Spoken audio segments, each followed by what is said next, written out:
Анан кийин эми Низамин аке жана айттым го, алар ошол жердин дүйшөндөрү, биринчи мугалимдер. Бул Бешимов, Жолчубек Бешимович деген профессор болгон ОГПде. История советский педагогиканын тарыхы боюнча лекция окуйт эле. Ал киши саатты мындай карап туруп, коюп туруп, 45 мүнөт ырдап, бир кагаз жок ырдай кылып лекция өтчү. Өтө күчтүү. Ошо көбү Наманганга жөө барып, билим алыш үчүн. Наманганга чыгат. Поездга отуруп, через Ташкент, анан Бишкекке барып, анда педтехникум ошолорго тапшырышкан экен да. Бешимовдун баласы дагы ректор болуп жүрдү ОГПде. Азыр университет болуп калды, илгери ОГПде болчу. Анан кийин неме агиши баягы бийлик менен болуп как-то Америкага кетип калды, баласы күчтүү болчу.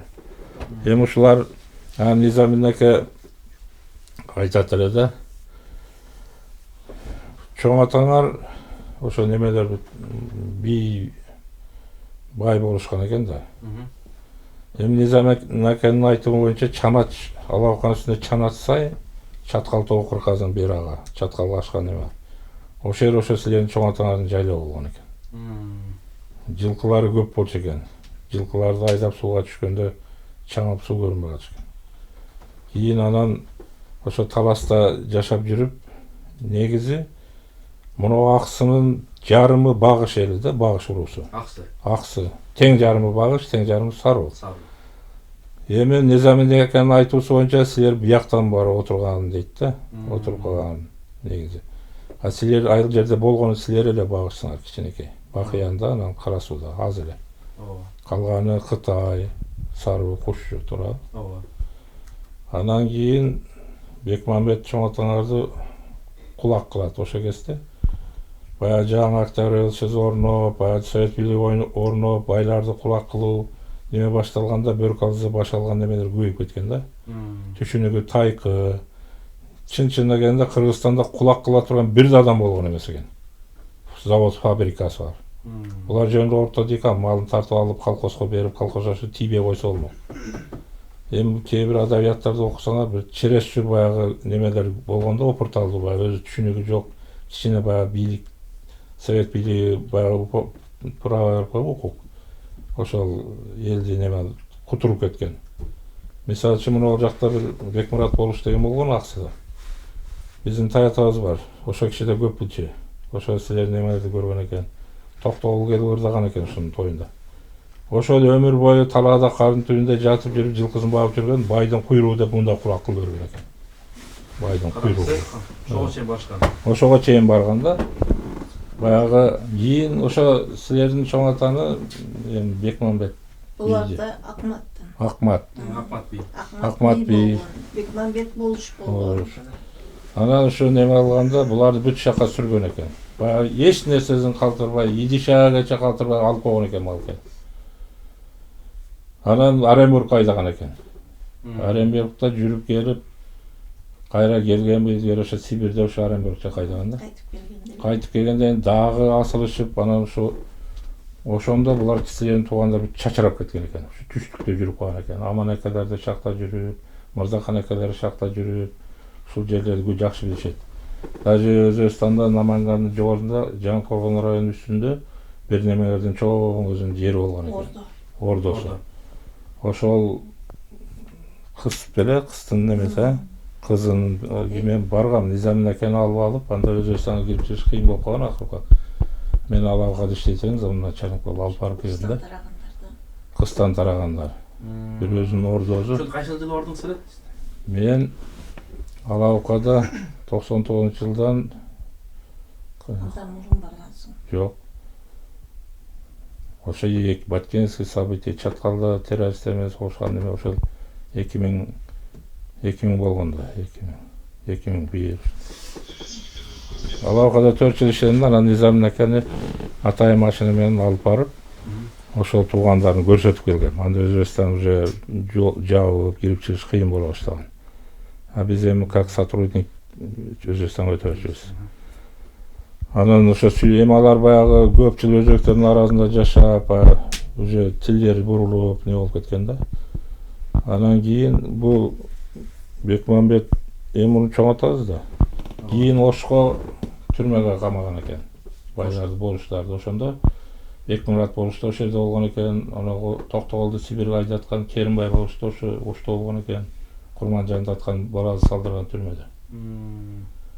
Кийин ошол жерде кайтыш болуп, сөөгү Сулайман тоонун капталына коюлган экен. Эски мөрзө бар Сулайман тоонун күнчүгүш тарабында эски мөрзөлөр бар. Ошол жерге коюлган экен. Кийимдерин берген экен ушу туугандарына. Кийимдерин алып келишкен экен Аманеке Айтчаны. Ошонун атасына берген эң чоң баласы да Тажиканга бергенби? Тажикан барган экен да. Барып анан кийимдерин берип, анан ошо Сулайман тоого көмүлгөн экен. Кийин кайнатам биз окуп жүргөндө Ошко барганда апаар дейт эле. Сулайман тоого барып Куран окуп келчи. Мен алып чыгат элем. Отуруп эми билбейт кайра экен, бирок Куран окуйт эле да. Анан кийин булар алабукалыктар, булар ушу Алабукада ошондо Камалеке Досмамбеттин баласы. Анан ушулар Алабукада калып калган. Кийин булар кайра Таласка кетишкен экен. Таласка кайрадан. Ошондо булар эки бөлүнүп калган да. Таласта жашап, бу жерде жарым бул жакта калып, тигилерде Бекмамбет бар. Низамин акелер, булар да Бекмамбет. Бир фамилия. Анан кийин булар барып Сулайман тоого кой союп Куран окутуп келди. Кийинки жылдары алабукалыктар да барды. Мен буларды бүт алып бардым Таластарды. Атайга Куран окутуп не алып келдик. Эми кийин ошо айтымында ошо Низамин акенин варианты боюнча негизи бул жакта жашаган дейт да, кийин ошо жака кеткен деп. Башында. Чанаш сайда ошо ээлеп турган экен. Карылар айтчу экен, бул жер Чанаш сай силердин чоң атаңардын жери деп.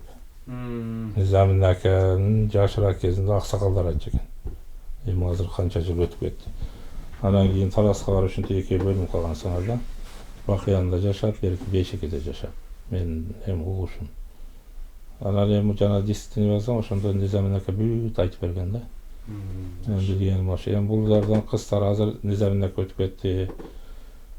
Камалеке өтүп кетти. Эми Камалекенин балдары простой немелер, анын менен иши жок. Мал келменен залмас эткен. Тиги Таалай бар, Бүркүт бар, беркилерден.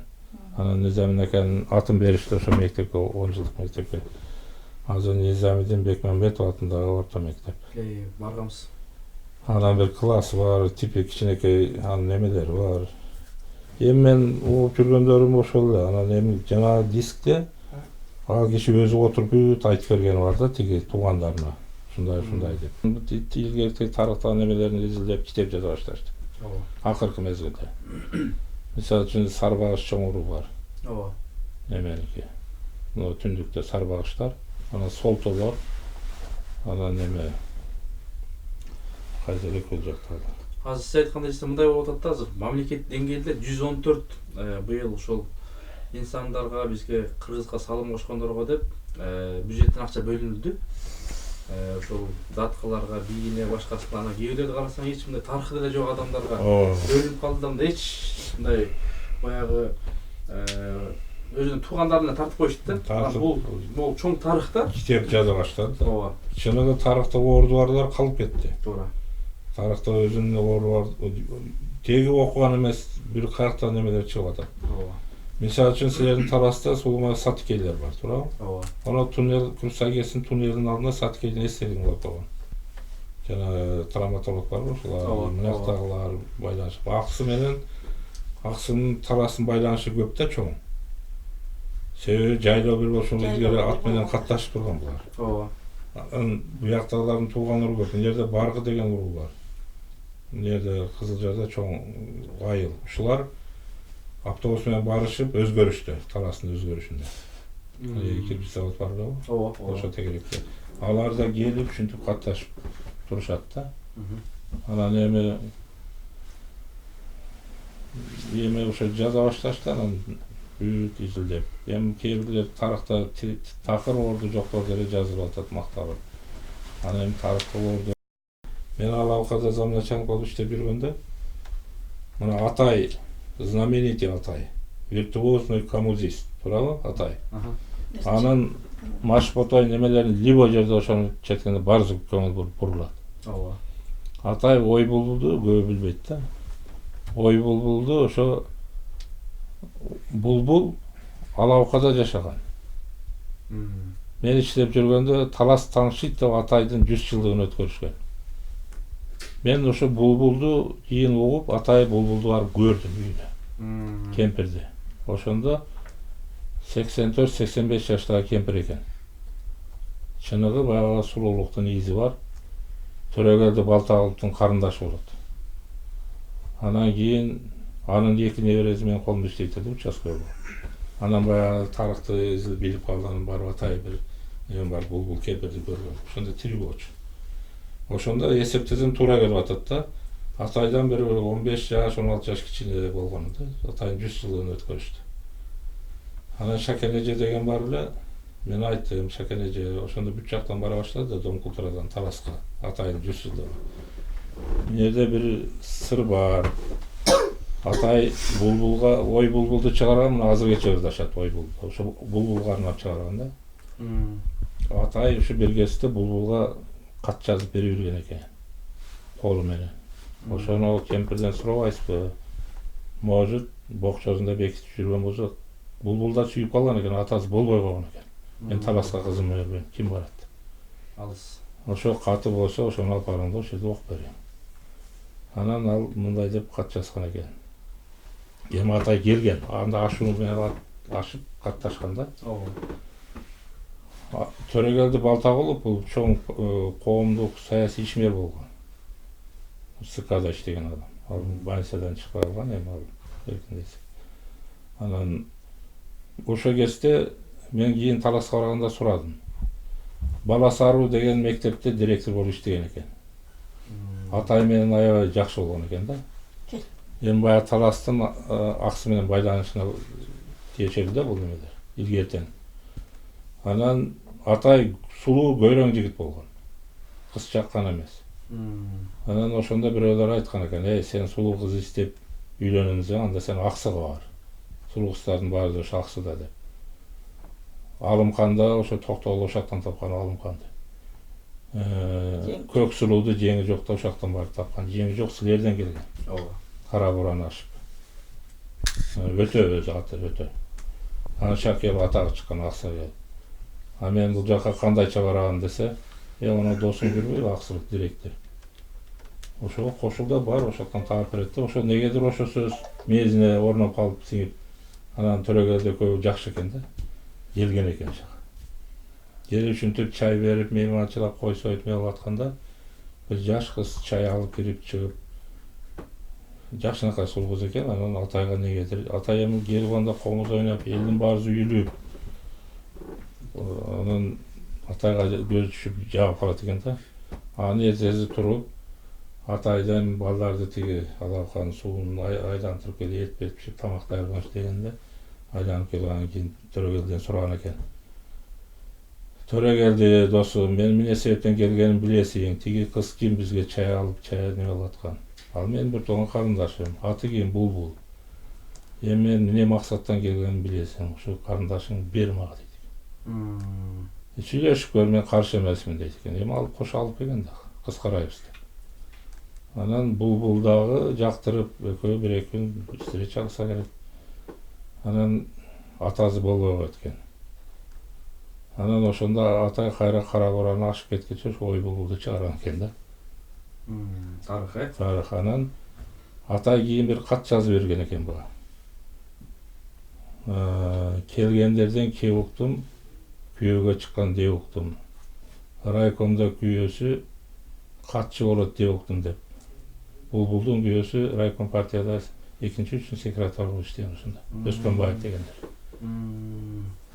Баргандардан кеп уктум, балалуу болгон деп уктум. Бай жердин болуп келинип бактылуу жашайт деп уктум. Кош бала эми Булбулум, эстенчи кыз Дулдулум, өлгүчө бозо өтөткү, оончуң Атай коргон деп кат жазып берген.